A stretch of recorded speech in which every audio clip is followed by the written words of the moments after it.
Сәлеметсіңдер ме балалар? 53-ші сабақ лепті сөйлем. Қазақ тілін бастаймыз. Бүгінгі сабақта сұраулы және лепті сөйлемдерді ажыратып салыстыра аласыңдар.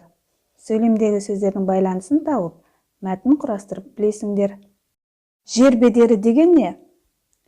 Жер бедері жер бетіндегі құрлықтардың, мұхиттар мен теңіздер түбінің тілімделген жиынтығының пішіні. Жер бедері тау, жазық, ойпат, таулы үстірт, төбе, қырқа, аңғар, жыра тағы басқа болып келеді. Сөз жұмбақтан жер бедеріне қатысты жасырынған сөздерді тауып, бояңдар.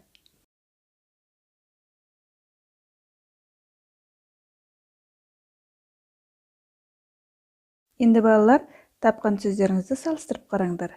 Сәйкес келді ме? Жарайсыңдар.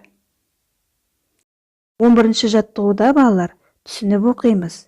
Мәтін не туралы? Мәтінге ат қоясыңдар. Мәтін кейіпкерлерінің тіршілік ететін ортасын анықтап, содан өзің қорытынды жасап көр. Мәтіннен сұраулы және лепті сөйлемдерді теріп жазыңдар.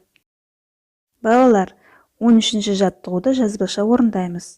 Мақалдарды қатесіз көшіріп жазамыз. 15-ші жаттығуды жазбаша орындаймыз. Шарлардағы сөздерден сөйлемдер құрап жазасыңдар. Осы сөйлемдерді мәтін шығатындай етіп орналастырасыңдар. Мәтінге ат қоясыңдар. Балалар, көріп тұрған мәтіндеріңізді бірінші көшіріп жазамыз.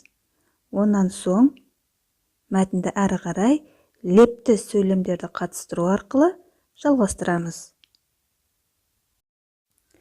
Бүгінгі сабақ сіздерге түсінікті болды деп ойлаймын. Сабақ аяқталды.